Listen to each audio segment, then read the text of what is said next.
Bon, je vais me mettre là.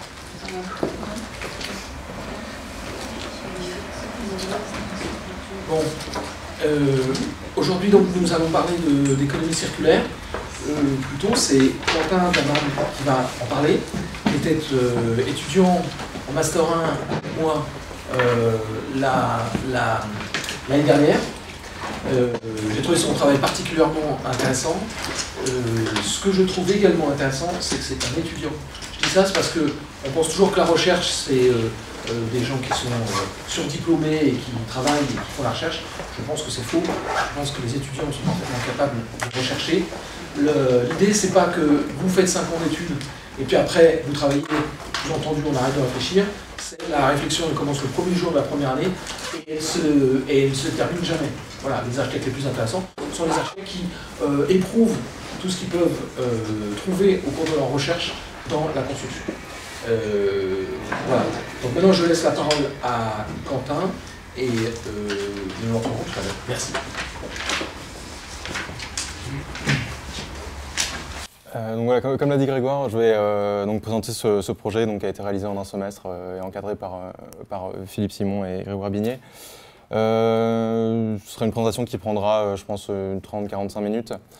Je vais la faire en 3 étapes. Une première qui présentera d'abord le territoire, donc un territoire rural, désertine dans l'Allier. Une seconde partie qui présentera la stratégie qui a été appliquée sur le territoire et comment est-ce qu'elle s'est ficelée. Et enfin une troisième partie qui montrera comment, à travers quelques interventions, donner corps en fait, à une stratégie assez théorique et lui donner corps sur un territoire. Et, donc voilà, on va commencer par présenter le territoire, donc assez représentatif des différentes problématiques de l'espace rural. Donc Désertine, c'est une ville qui se situe dans l'Allier, donc un département qui est clairement dans la diagonale du vide en France. Quelques repères, quelques villes principales, donc il y a Vichy, qui est la ville la plus riche avec un patrimoine thermal assez intéressant. La ville de Moulins, qui est la préfecture du département, et Montluçon, donc, qui est une ville industrielle. Et donc Désertine se situe en périphérie directe de Montluçon. Il y a aussi quelques infrastructures qui sont intéressantes à noter sur ce territoire. Donc 3 cours d'eau importants avec le Loir, le Cher et l'Allier. Donc le Cher traversant Montluçon et ça va être un élément assez important du site. Et enfin quelques infrastructures de l'anthroposphère en fait, avec la RCEA, donc, qui est la route Centre-Europe Atlantique. C'est une route c'est une nationale commerciale assez très utilisée, notamment pour beaucoup de trafic de poids lourds, etc. Et la 71 qui passe assez proche du site. C'est aussi un département en fait, qui a connu beaucoup de développement à travers les mines et les exploitations forestières. Donc il y a beaucoup d'infrastructures industrielles qui sont aujourd'hui disséminées dans un territoire rural. Généralement sur des questions démographiques, c'est un territoire qui perd beaucoup d'habitants, mais qui paradoxalement continue à se développer, à construire du logement. Donc, ce qui est un paradoxe qu'on retrouve dans beaucoup de centres-bourgs, dans beaucoup de territoires ruraux. Et finalement, c'est aussi une population vieillissante donc, qui est dans ce département. Donc, pour zoomer un petit peu plus sur la commune Désertine, donc on peut voir qu'on est en banlieue, en périphérie directe de Montluçon. Donc on voit ici le centre historique de la ville de Montluçon. Et donc c'est une ville d'environ 4000 habitants, une population décroissante et vieillissante, 12,7% de chômage, donc assez notable quand même. Et c'est une commune aussi où les habitants utilisent beaucoup la voiture, qui est là encore une des grandes problématiques de l'espace rural. Donc c'est-à-dire que 87% des ménages possèdent au moins une voiture et 78% des BHE, donc qui sont les habitants de Désertine, travaillent hors de leur commune de résidence. Donc c'est un territoire assez intéressant vu qu'il est à plus de 50% composé de zones rurales et de zones naturelles protégées ou d'espaces de territoires ruraux. Et il faut noter en fait pour le fonctionnement de la commune aussi le poids que peut avoir la zone industrielle qui se situe ici, donc sur l'autre rive du Cher, qui est reliée à Montluçon, enfin qui appartient à Montluçon administrativement, et qui a en fait dès le début du XXe siècle, avec le développement de l'industrie à Montluçon, a été un lieu important, et il y a beaucoup de cités ouvrières qui se sont développées à Désertines. Ensuite, concernant la commune, on peut noter deux centres-bourgs historiques qui sont ici le centre-bourg principal et un autre centre-bourg ici qui s'appelle Marmignolles. Et après, donc on a un développement qui s'est fait à travers une logique de faubourg autour des routes royales et à partir de la fin du 19e et du 20e siècle, beaucoup d'opérations de lotissement qui commencent avec les cités ouvrières, etc. On remarque en fait à une échelle assez vaste en fait, qu'il y a très peu sur ce territoire de dynamique intercommunale. Il y a un exemple qui est assez parlant, il y a un projet qui a été commandité par la commune de Montluçon pour l'aménagement des berges du Cher, auquel Michel Desvignes et Busquets ont répondu. Et c'est assez symptomatique, en fait, le projet s'arrête exactement à la limite administrative de Désertines, donc ça interroge un petit peu l'intercommunalité, est-ce qu'elle est possible ou pas, et ça interroge aussi l'échelle de la commune, en fait. Est-ce qu'aujourd'hui, c'est une échelle on va dire, raisonnable, intéressante pour penser le territoire, ou est-ce qu'il faut plutôt essayer d'aller au-delà de ces frontières en fait, qui sont souvent déconnectées de réalités territoriales et paysagères. Donc finalement, on peut se poser la question sur Désertines, est-ce que c'est une ville, est-ce que c'est un espace périurbain ou est-ce que c'est un espace périrural en fait, vu qu'il est beaucoup plus orienté vers Montluçon. Aujourd'hui, on voit que c'est un territoire qui fonctionne avec lui, et avec cette ville, pardon, et qui met très peu en avant le fonctionnement rural, comme je vais le montrer après. Donc l'objectif en fait j'ai repris plus ou moins l'analyse que j'avais faite lors de l'exercice.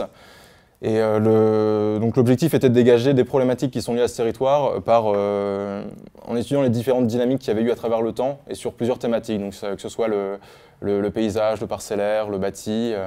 Donc voilà, on va reprendre un petit peu ce cheminement. Donc juste quelques photos avant de commencer pour se rendre compte pardon, du territoire, des différents éléments qui le constituent. Donc ici, des coteaux entre un plateau agricole et un plateau habité. Peut-être juste vous le remontrer sur la carte. On a ici une topographie assez importante, avec tout à l'est, sur toute la partie est, un plateau agricole. Et ici, un plateau beaucoup plus habité, où les usages se sont beaucoup uniformisés. Et là, on a une zone qui s'appelle le Vercher, qui est aujourd'hui assez délaissée dans la gestion de la commune. Donc voilà, on va retrouver ces éléments ici. Donc les coteaux qui séparent le plateau habité du plateau agricole. Le Cher qui est aujourd'hui, donc ici on est au niveau du Vercher, qui est un élément de paysage qui est assez négligé aujourd'hui, qui est très peu pensé dans la ville. Un centre-bourg qui connaît lui aussi toutes les problématiques liées au centre-bourg, de désertification, de colonisation par la voiture, etc. Et le développement des zones pavillonnaires qui sont souvent de pauvre qualité, et architecturales ou paysagères. Voilà. On va commencer en fait par se pencher sur le territoire lui-même, sur le paysage et sa morphologie. Donc il y a un élément qui est assez intéressant à noter, c'est que le Cher en fait a un fleuve qui est très mouvant, et on peut voir que dès les premières cartographies qui ont été établies en France, en fait la morphologie du fleuve était complètement différente, et il a donné le fleuve a donné, on peut voir à partir des cartes d'état-major, une limite administrative de la ville. Donc on voit que c'est un élément, de la commune, on voit que c'est un élément assez important aussi dans les ruptures dans le territoire, etc. Et en fait, donc ce Cher a été, a été à la base du développement d'activités à Désertines, donc notamment toutes les pratiques agricoles. Donc c'est-à-dire qu'il y a le Cher, il y a aussi beaucoup d'affluents qui remontent et qui ruissellent depuis le plateau agricole, ce qui a permis de développer différentes agricultures, que ce soit sur le plateau haut, sur le plateau aujourd'hui habité, qui a recélé une activité viticole, pardon, et sur le Vercher, donc c'était des zones surtout de pâturage. Et on peut voir qu'aussi à travers l'évolution du Cher, il y a quelques zones paysagères intéressantes qui sont à noter. Donc, étant donné que le lit du fleuve est très mouvant, il y a des zones de sablières qui se sont constituées, c'est-à-dire qu'à travers l'exploitation enfin, il y a eu l'excavation de sable, pardon, et aujourd'hui, ce sont des bassins remplis qui sont assez intéressants. La topographie, donc, elle aussi, est un peu à l'origine des différentes fonctions, des différents usages de désertine, et on verra ça un petit peu plus tard. Enfin, voilà. Donc, comme je le disais avant, on a jusqu'au milieu du XVIIIe siècle une utilisation assez mixte du territoire. Donc, on a sur un plateau agricole qui fait du pâturage et de l'agriculture, des coteaux qui sont exploités avec notamment une technique qui s'appelle l'essartage, donc qui consistait à l'entretien du massif forestier sur les coteaux pour soit produire du bois de chauffage, soit produire des denrées alimentaires ou du chanvre, par exemple. On avait un plateau habité qui accueillait aussi des fonctions productives et des fonctions agricoles, donc de la production viticole et aussi de l'artisanat. Et la zone du Vercher, elle était donc réservée au pâturage et réservée à des moulins, etc. Et la rive gauche, quant à elle, était aussi dans des activités productives, avec quelques briqueteries, ce genre d'activités. Et aujourd'hui, on voit qu'en 2017, donc, le plateau agricole est resté relativement identique. Les coteaux sont complètement abandonnés. Donc plus de mise à profit, plus de pratique de ce territoire. Le plateau habité, lui, est devenu exclusivement habité. C'est-à-dire que toutes les fonctions productives ont été déplacées, notamment avec la zone industrielle ou aujourd'hui avec avec la facilité d'accès à Montluçon, ça fait que beaucoup d'activités ont été déplacées.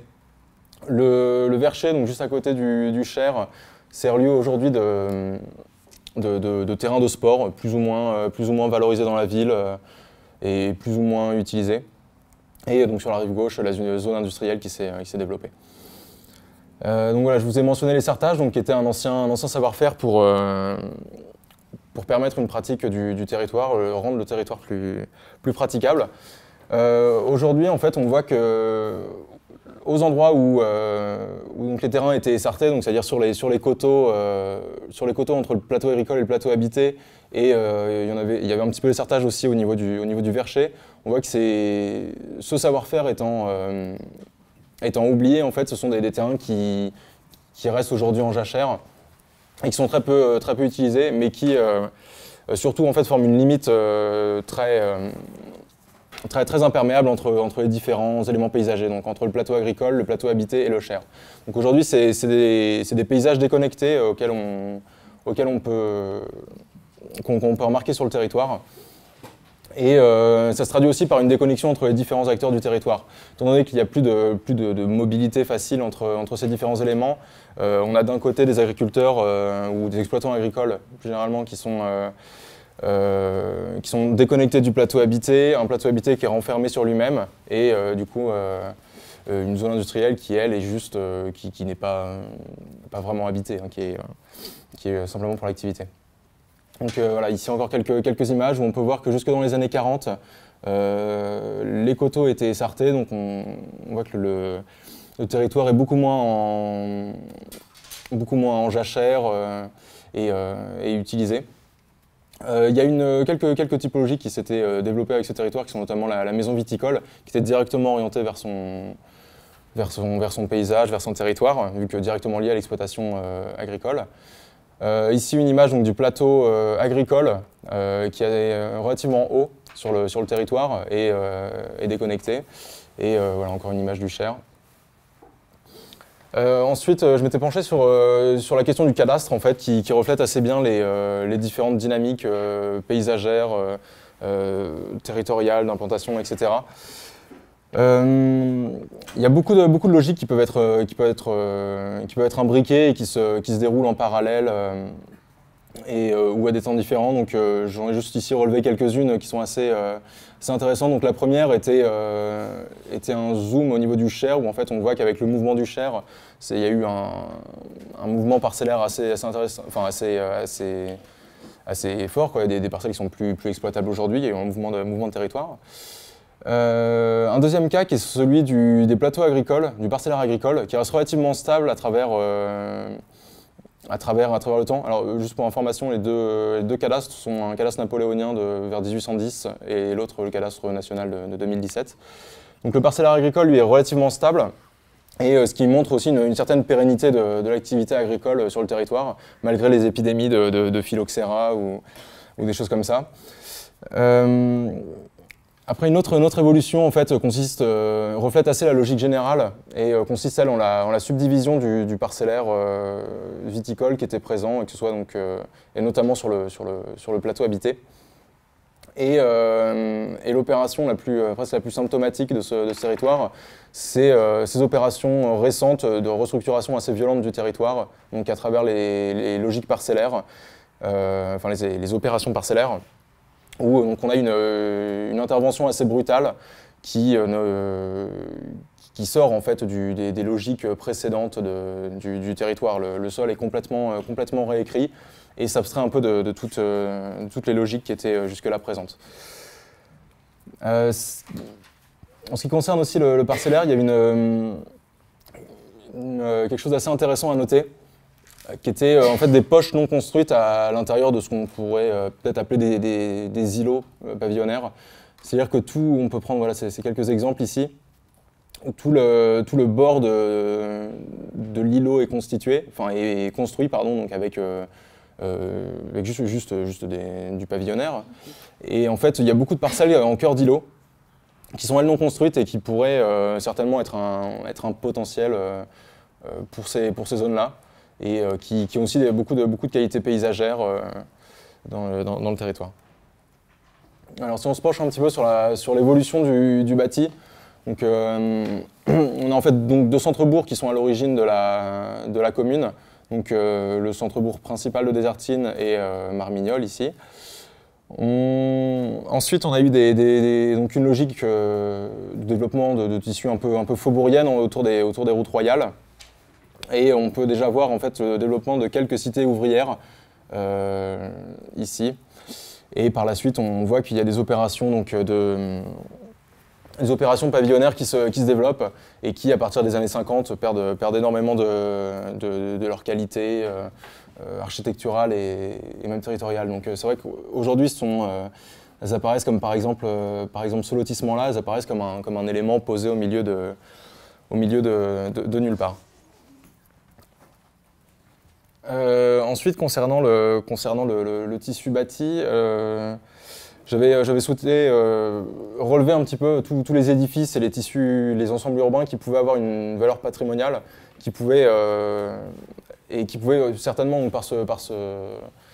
pour cette raison, servir de levier sur le territoire. Et donc ouais, c'est juste un petit travail de relevé. Et voilà, ici on peut voir cette question de la perte de l'identité bâtie à travers le temps. Donc la première rangée, il s'agit d'une maison viticole sur le territoire.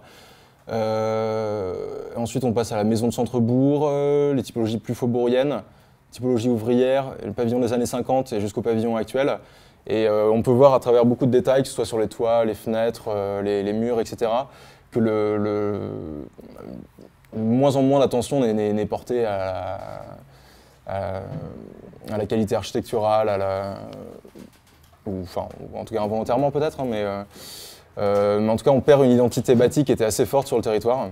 Et il y a une anecdote assez intéressante à ce propos dans le Bourbonnais, c'est qu'il y avait anciennement en fait les toitures des bâtiments étaient de trois matérialités, soit en tuile plate, soit en tuile canal, soit en chaume. Et ce qui signifiait une fonction en fait. Donc la tuile plate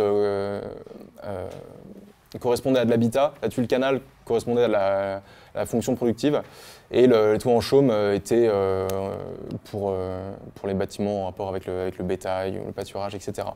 Et aujourd'hui, on peut s'interroger sur le territoire, que ce soit pour des réhabilitations ou pour des constructions ex novo. En fait, la seule toiture qui est présente, c'est celle en tuile mécanique et qui ne raconte plus rien de la ville, de ce qui s'y passe, des différentes fonctions, etc. C'est une petite anecdote assez symptomatique, je trouve, de la perte d'identité bâtie. Donc finalement, à travers le territoire de Désertine, il y a beaucoup de problématiques communes à l'espace rural qui se posent. Donc notamment la question de l'isolement et des mauvaises accessibilités, et donc qui va expliquer aussi l'importance de la voiture dans ces territoires. Le déclin de l'activité économique de proximité, et qui notamment dû en fait au développement des supermarchés et alors aujourd'hui quasi monopole dans les communes, dans les centres-bourgs et les petites communes françaises. Aussi le désinvestissement des services publics, alors qui est moins une problématique propre à Désertine, mais qui est assez intéressante à noter sur le territoire français, donc beaucoup de services postaux notamment qui ferment ou des choses comme ça. Et à travers aussi donc, le développement des zones pavillonnaires, une consommation assez importante de territoire. Et voilà, à partir de cette mise en situation assez générale, on va voir un peu la stratégie que j'ai essayé de développer pour répondre à ces enjeux. Donc je vais commencer juste par présenter quelques références qui ont assez rapidement qui m'ont un peu servi de support pour développer une stratégie. Donc la première, ce sont les lauréats d'Europan 13 ou 12, je ne sais plus. Donc Archipel Architectes Associés, donc, qui avait travaillé sur le site en Corrèze, qui était sur 3 communes, 3 centres-bourgs en Corrèze. Donc on développait un modèle assez intéressant entre théorie et pratique. Et avec notamment, ils ont développé tout un langage autour de différents éléments territoriaux en partant de l'île jusqu'à l'archipel. Et voilà, donc qui prônait une certaine mise en réseau des différents points d'intérêt qu'on pouvait trouver sur le territoire. Seconde référence, c'est le travail de Paola Vigano et Bernardo Secchi, sur la ville poreuse. Donc, avec cette question de la mise à profit du foncier disponible, que ce soit à travers les espaces bâtis ou non bâtis. Et voilà, j'ai mis l'image pour le Grand Paris. Il y a aussi la réflexion sur Anvers qui était assez intéressante. Ensuite, Simon Tessou, donc, qui a fait une requalification des espaces publics à Chalier en Corrèze, si je ne dis pas de bêtises. Donc voilà, l'enjeu était de valoriser les espaces publics au sein d'un village-rue et de remettre, de reséquencer aussi ce parcours à travers le village et aussi de mettre un petit peu en scène les différents équipements, notamment la mairie ou des choses comme ça. Donc c'est un travail assez fin sur l'espace public, un petit peu précieux mais assez joli. Et donc évidemment, le travail d'Encore Heureux sur les questions d'économie circulaire, de recyclage, etc. Où voilà, la question est d'intégrer la production architecturale à une pensée circulaire globale. Donc voilà, juste rementionner donc, les quelques éléments qui ont été à la base de ma stratégie, donc, à savoir l'uniformisation des usages, la déconnexion entre les différents éléments paysagers, aussi donc une déconnexion entre les différents acteurs et le territoire, donc qui se fait entre les acteurs du territoire, entre les différents acteurs du territoire qui sont déconnectés, donc avec par exemple les exploitants agricoles et les habitants, mais aussi entre les acteurs et leur territoire, c'est-à-dire qu'ils ne peuvent plus pratiquer l'ensemble de leur territoire, cette question des coteaux et du Cher qui sont plus praticables aujourd'hui. Et aussi beaucoup de déconnexions sociales qui sont liées, on va le voir juste après, à une juxtaposition de tissus qui ont des qualités assez différentes. Et donc voilà, cette topographie du site qui est aujourd'hui plus pensée. Là, il y a un des constats assez importants aussi sur le territoire, est celui d'une juxtaposition de différents tissus et qui a très peu de cohérence globale. Donc c'est-à-dire qu'au fil du développement de la ville, il y a eu différents types de tissus qui se sont mis en place et qui sont simplement juxtaposés sans véritablement tisser de liens entre eux.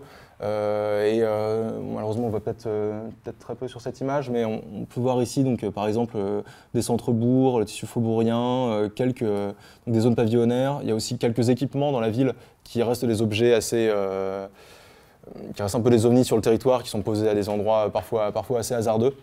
Et notamment, là, il y a une salle des fêtes qui a recouvert un affluent du Cher, donc ce qui est assez questionnable sur le territoire. Et bien sûr aussi une déconnexion des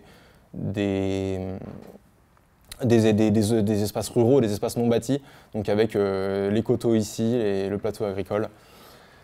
Donc voilà, tout ça résulte en une juxtaposition qui a très peu de cohérence, mais où mon parti pris en fait a été de dire que chaque élément a ses propres carences et ses propres avantages. C'est-à-dire de pas aborder j'ai voulu ne pas aborder le tissu de manière dogmatique en partant du principe que soit le centre-bourg avait plus de qualité que le tissu résidentiel, pavillonnaire ou inversement.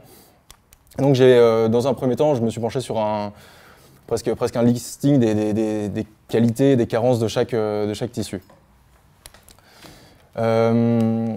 Et donc ça m'a amené à cette problématique, ou ces trois déclinaisons de la problématique qui seraient donc comment donner une cohérence globale à un territoire composite aujourd'hui, comment remettre en rythme le territoire, son usage et son identité, et comment faire entrer en interaction des zones urbaines et paysagères qui sont aujourd'hui déconnectées. Donc une première réponse à ça est la question de l'hybridation et de la mise en réseau. C'est-à-dire que, comme je viens de vous le mentionner, donc chaque territoire a ses propres carences, ses propres avantages, et plus que pallier individuellement à leurs propres problèmes, l'enjeu a été de les faire entrer en réseau pour qu'ils se profitent mutuellement, en fait, qu'ils s'apportent les avantages de chacun. Donc c'est aussi une stratégie, donc cette mise en réseau qui peut se constituer à plusieurs échelles. Donc il y a beaucoup d'acteurs en fait à l'échelle du territoire qui sont assez intéressants et qui pourraient être mis en réseau, qui pourraient développer une économie locale, etc. Il y a des élevages d'autruches par exemple, des productions de whisky locaux ou des choses comme ça. Donc il y a beaucoup d'acteurs assez particuliers et bien entendu d'autres acteurs comme des agriculteurs, des exploitants agricoles plus classiques. Et voilà, le fait est qu'il y a énormément d'acteurs sur ce territoire qui pourraient être mis en réseau et que ce soit des opérateurs de l'anthroposphère ou de la biosphère. En fait, il y a plein d'éléments paysagers aussi, de niches écologiques ponctuelles, etc. Donc qui à très grande échelle pourraient s'articuler ensemble. À l'échelle de la commune, c'est aussi une manière donc, de diversifier les usages, que chaque élément du tissu aujourd'hui de Désertine devienne actif dans la production et dans la vie du territoire. Et enfin, à l'échelle du tissu, des zones qui ont été identifiées, c'est aussi donc, une manière de le diversifier ses usages, ses pratiques. Et on va voir ça un petit peu après. Donc l'idée était de trouver un moyen d'intervenir sur ces différents tissus. Et donc pour ça, j'ai essayé de mettre en place un petit lexique aussi autour de mon travail. Ça fait un peu technocratique parfois, mais j'essaie quand même de l'utiliser. Donc là, j'ai essayé de mettre en place donc, un système, un outil qui s'appelle le synthétiseur. Et qui en fait, donc face à cette surspécification des territoires, des zones urbaines et rurales, donc va viser à hybrider les usages, hybrider le mode de vie à l'intérieur de ce territoire. Donc le principe est simplement d'introduire un élément exogène dans une zone spécifique et que cet élément réponde à son contexte, aux différents acteurs qui se situent à plus ou moins grande échelle autour de lui. Excusez-moi. Donc voilà, le principe, c'est qu'une intervention ponctuelle peut avoir des répercussions à plusieurs échelles, et le simple fait de répondre par une petite intervention répondra dans un premier temps aux nécessités, aux carences du tissu dans lequel il s'implante, mais aussi rentrera dans des logiques à beaucoup plus grande échelle. Donc l'enjeu, c'est de penser l'urbain comme un lieu d'échange entre les opérateurs, donc là encore qu'ils soient de l'anthroposphère ou de la biosphère, et sur plusieurs points, que ce soit des enjeux, des échanges économiques, sociaux, culturels, écologiques, etc. Donc voilà, le synthétiseur, c'est un outil qui permet de mettre en place des séquences sur le territoire et qui seront en fait des transformations ponctuelles plus ou moins, on va dire plus ou moins importantes du territoire. Il y a aussi à travers cet outil une réflexion sur le temps du projet en fait, et la déconnexion entre le temps politique et le temps du projet urbain. C'est-à-dire que la proposition en fait est celle d'un dispositif qui serait mis en place par les acteurs publics, donc à un temps donné, et basé sur les disponibilités foncières ou paysagères. Et à partir de là, ce serait un système qui se développerait à partir des habitants eux-mêmes et qui évoluerait donc avec d'autres acteurs. Donc c'est-à-dire que le public peut effectivement pas ou peut difficilement mettre en place des projets à très long terme ou avec beaucoup de moyens, et ils sont généralement difficiles à faire évoluer dans le temps. Donc cette réponse en fait veut simplement donner à un moment T le pouvoir aux politiques et ensuite le faire évoluer à travers les habitants acteurs de leur territoire.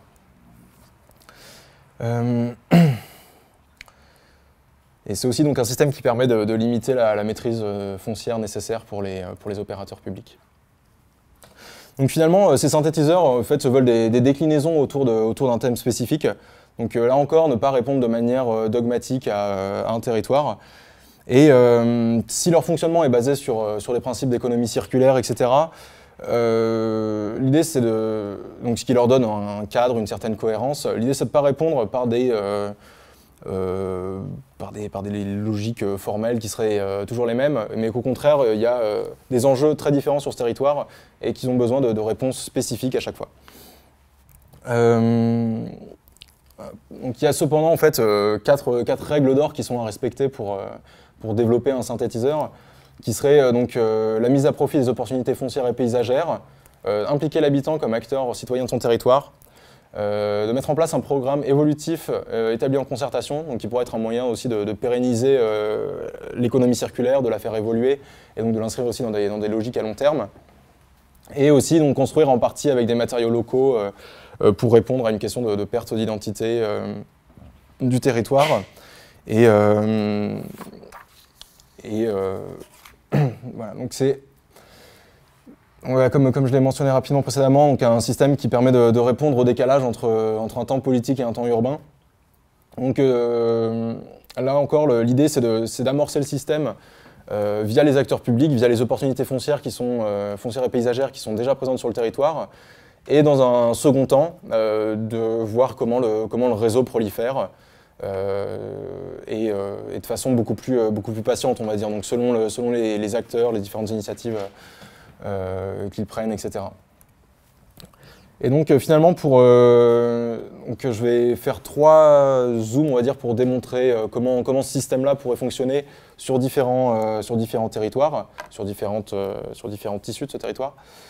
Et donc sous quelle forme on peut mettre voilà, ce schéma qui reste assez théorique pour l'instant, sous quelle forme est-ce qu'on pourrait l'appliquer et le mettre en place à Désertine. Donc le but c'est de transformer donc, des secteurs qui sont aujourd'hui déconnectés de Désertine et donc en opérateurs de ce territoire, donc qui s'inscrivent dans des séquences à grande échelle. Et donc le mode d'intervention, comme je l'ai mentionné, ce serait donc se calquer sur les opportunités foncières et paysagères déjà présentes. Aujourd'hui, donc là c'est un état actuel de la commune. Donc en vert sont indiquées toutes les interventions possibles qui seraient d'ordre paysager. Voilà cette petite trame de rond qui serait des interventions ex novo. Donc là on retrouve cette logique des interventions potentielles ex novo, pardon, qui seraient les cœurs d'îlots identifiés précédemment, notamment dans les zones pavillonnaires. Et enfin la question des mutations du patrimoine bâti ou non bâti dans les centres-bourgs. Donc en fait à travers, j'ai fait le choix de montrer 3 zones, 3 types d'interventions qui sont assez caractéristiques encore une fois de l'espace rural, donc à savoir donc, des paysages qui sont souvent peu mis en valeur. Un existant, donc notamment à travers les centres-bourgs, qui périclite beaucoup et qui a beaucoup de mal à retrouver les qualités urbaines. Et la question du pavillonnaire qui aujourd'hui consomme aujourd'hui beaucoup de territoire et produit un mode d'habiter qui est très très peu collectif, en fait, qui est très basé sur l'individuel. Ouais, quelques images pour illustrer un peu donc ces différents territoires. Donc voilà, ici on retrouve les coteaux. Ici c'est une des dents creuses dans les zones pavillonnaires.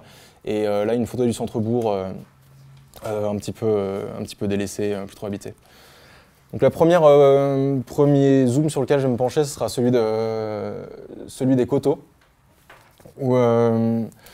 Aujourd'hui, en fait, donc, les coteaux sont, comme j'ai mentionné avant, sont complètement abandonnés, complètement impraticables, et résultent en une déconnexion des différents territoires entre le plateau habité et le plateau agricole, et donc une déconnexion aussi des différents acteurs. Donc l'idée, ça a été de remettre en fonction en fait, une infrastructure paysagère qui a beaucoup de qualité, et donc de s'en servir comme un support on va dire écologique, économique, social, etc. Donc aujourd'hui, il y avait beaucoup de centres qui se terminent en cul-de-sac sur ce territoire, que ce soit sur les parties hautes des coteaux ou au contraire à la sortie des lotissements qui vont buter dans les coteaux. Et donc l'idée, c'est de remettre en place tout un système, tout un réseau de sentiers sur ces coteaux, et qui pourrait être, comme on va le voir plus tard, ponctué soit de lieux qui existent déjà et qui pourraient être mis à profit, soit de petites interventions ponctuelles. Donc pour chaque intervention, en fait, j'ai voulu voir dans quelle mesure ça pouvait rentrer dans une logique d'économie circulaire et avec quels acteurs ils pouvaient entrer en dialogue. Et donc, par exemple, sur ce premier zoom, c'est évidemment avec la biosphère. Donc, traiter les coteaux pourrait aussi donc, redonner une connexion, une cohérence entre les différents paysages. Ça pourrait être support d'une économie locale donc l'entretien des coteaux pourrait fournir en matières premières, par exemple, des zones habitées, etc. Et ça peut aussi être un support pour les différents équipements, que ce soit un support pédagogique pour se resservir aussi du paysage comme lieu d'apprentissage. Et parallèlement, ça offre aussi une connaissance du territoire potentiellement assez intéressante. Donc voilà, un travail de cartographie donc, pour montrer les différents sentiers qui étaient déjà existants et comment les relier. Et donc l'enjeu, c'est de retisser une nouvelle infrastructure paysagère qui peut soit reconnecter donc, des bâtiments existants qui pourraient être intégrés au réseau. Donc il y a plusieurs fermes, on peut voir ici qui pourraient faire évoluer légèrement leurs fonctions, là encore servir ponctuellement d'ateliers pour des écoles ou d'activités dans ce genre-là. Il y a quelques équipements aussi, comme des écoles de ce côté-là, qui pourraient être intégrés à ce réseau. Et potentiellement, on pourrait développer, donc ici avec ce sont les petits ronds qu'on voit sur la carte, des synthétiseurs d'initiatives privées. Donc c'est-à-dire que le pouvoir public mettrait en place ce réseau d'infrastructures et à partir de celui-ci pourrait se développer des logiques privées, que ce soit par exemple un petit ermitage ou des éléments qui pourraient s'intégrer au réseau, profiter à la fois de l'infrastructure et aussi du paysage. Pour des logiques plus privées. Donc voilà, j'avais fait un léger zoom sur le sentier avec un ermitage qui pourrait, comme on peut le voir un peu sur cette image-là, donc ce serait un petit ermitage qui aurait été fait dans une initiative privée d'un propriétaire qui veut louer une partie de son terrain ponctuellement. Et donc on peut voir par exemple en soubassement que ça pourrait être aussi un petit locage de stockage ponctuel de bois de chauffage ou de choses comme ça. Et ainsi donc avec ce genre de petites interventions s'intégrer à un réseau beaucoup plus vaste de dynamique qui résulte de l'économie circulaire. Donc la deuxième intervention en fait est celle prend lieu dans le tissu pavillonnaire. Et répond à une carence qu'il y a aujourd'hui dans la commune. Donc le maire nous a beaucoup parlé d'une maison des associations qui voulait mettre en place et donc répond aussi à un habitat qui est toujours un mode d'habiter qui est toujours qui est très individuel, où il y a très peu de place au commun et qui a aussi une temporalité très binaire qui se vide le jour et se remplit simplement la nuit. Et donc voilà, c'est aussi donc, un tissu qui témoigne de beaucoup d'enjeux aujourd'hui de l'espace rural. Donc l'idée à travers cette maison des associations était de proposer en fait de la mutualisation là où le tissu est aujourd'hui donc très individuel et de diversifier de fait les usages dans ce type de tissu. Donc, alors le principe était de valoriser donc les parcelles en cœur d'îlot qui étaient peu exploitées et de s'appuyer sur une dynamique qui était déjà présente, c'est-à-dire qu'il y avait aujourd'hui un potager ici qui servait à une personne et peut-être donc à travers une intervention venir le mettre en avant, donner un espace de communauté et aussi envisager que ça puisse avoir des répercussions à l'échelle de l'îlot. Donc c'est à travers par exemple donc on peut remarquer plusieurs potagers en fait à l'échelle de l'îlot, que ce soit et donc cette mutualisation peut se traduire à l'échelle peut se traduire à travers du prêt d'outils par exemple, mais aussi donner des espaces de travail comme on va le voir plus tard. Donc voilà, là encore le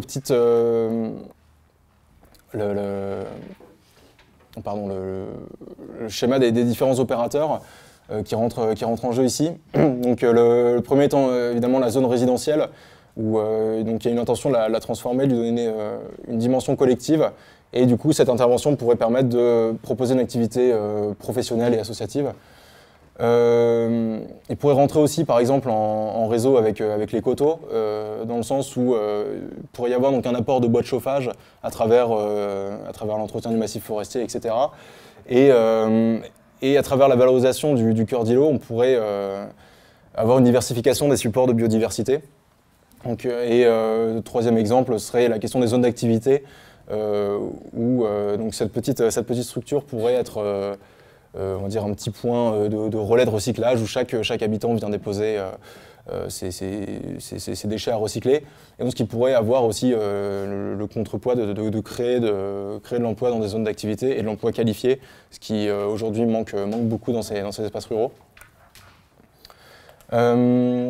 Donc voilà, donc comme je le mentionnais précédemment, on voit ici le potager qui était déjà présent sur le site et à partir duquel, donc sur une parcelle non construite, et à travers lequel on pourrait envisager une intervention et qui viendrait accueillir différents petits espaces de communauté, que ce soit des espaces associatifs, de travail, un local d'outils, de recyclage, proposer un petit atelier, etc. Donc voilà, l'idée c'est vraiment de décliner un programme à travers,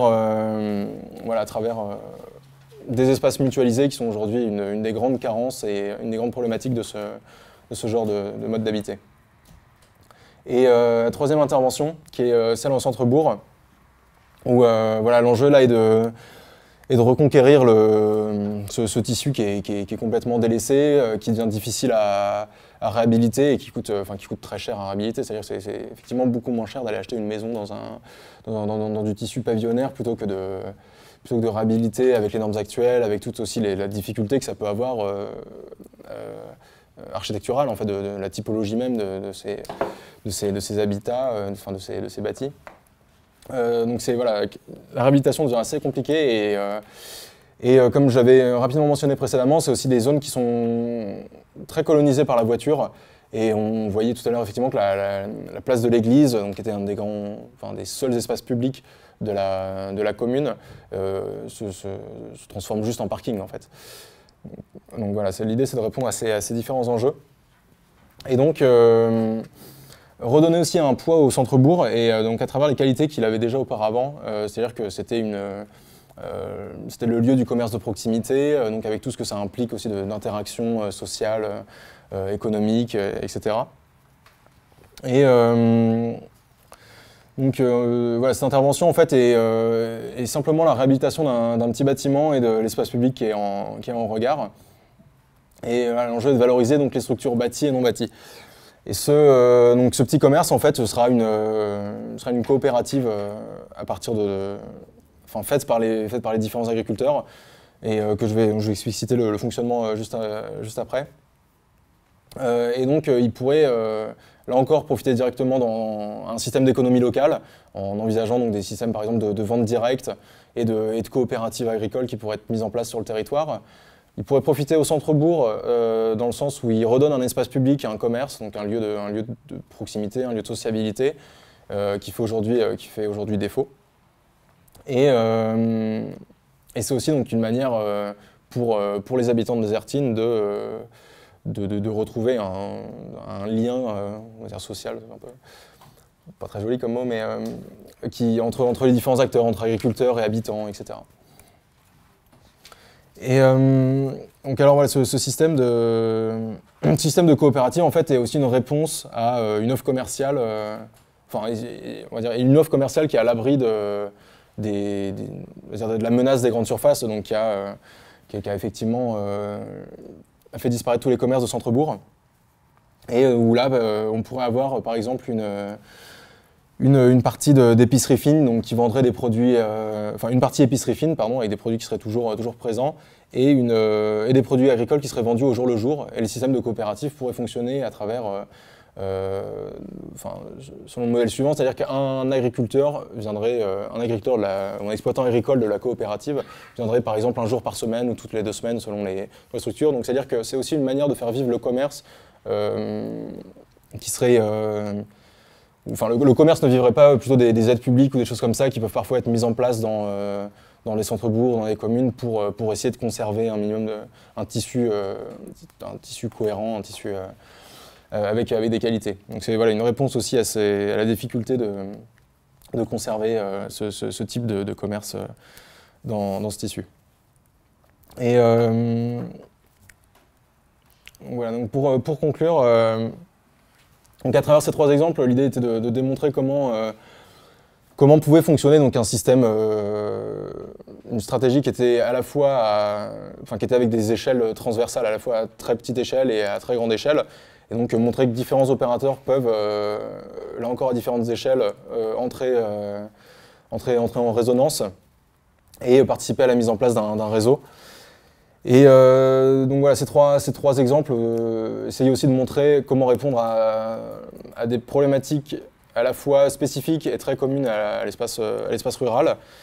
Et surtout donc comment répondre de façon non dogmatique à ces différents tissus qui ont leurs propres problématiques et favoriser une sorte d'équilibre et de transversalité des paysages et des différents acteurs du territoire. Ouais, je vous remercie.